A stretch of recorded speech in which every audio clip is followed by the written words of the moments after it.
mean, the lithium rare earth stories, if the thematics continue, will be very important, right? Long term too. Yeah. I'm not saying they're not important, but people forget that you still need the other stuff, right? You can't have just two. Yeah, well, we've also talked about rare earths, and the journey for rare earths is that China's got the market, China has got the technology, and America and us and others want to be able to improve. Well, one Australian company went into the United States and it's apparently got some of the best targets for rare earths, and it's called American Rare Earths, and it's listed here and it's also on the over-counter. It has got two projects that are looking good there. The sad thing is that a lot of the American companies that are running around aren't getting the achievements. So, rare earths is going to be a very hard one to...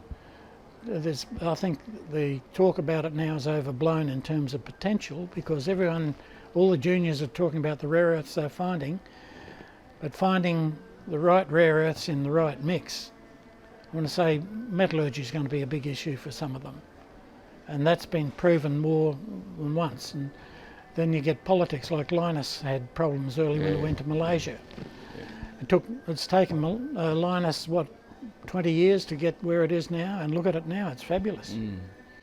I think, like everything, I think it's not just restricted to rare earths. When you're the new kid on the block, there's only really two things that make you work. It's either you got a lot of it and they're good, or you got some sort of a subsidiary mineral, or you're part of another system where you can earn on credits, right? Yeah. Well, I think the one that surprised me, and I was at Diggers this year, and I was told I had to help them because I do a bit of work with Diggers, and the last presentation at the conference was on Hastings. It was the best one to me, and it was really an eye-opener for me to see just what they've done with that Nyanjababa project, Presidium and it's neodymium. So, and I'm good on those names. And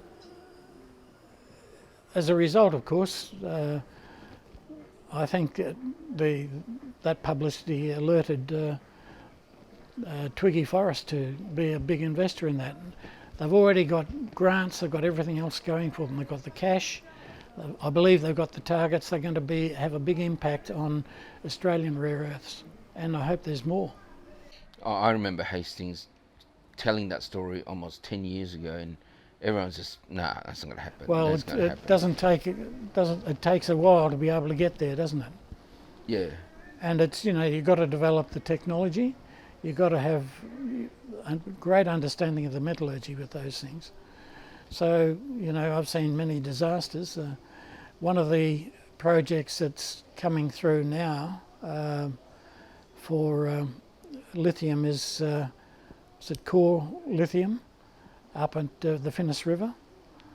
I can remember an entrepreneurial friend of mine who had that area for tin and tantalite, and it didn't quite work. The grades obviously weren't there, but their technology wasn't there because they got two crocodiles caught in their trommels. That scared them. Their plant operator quit as a result.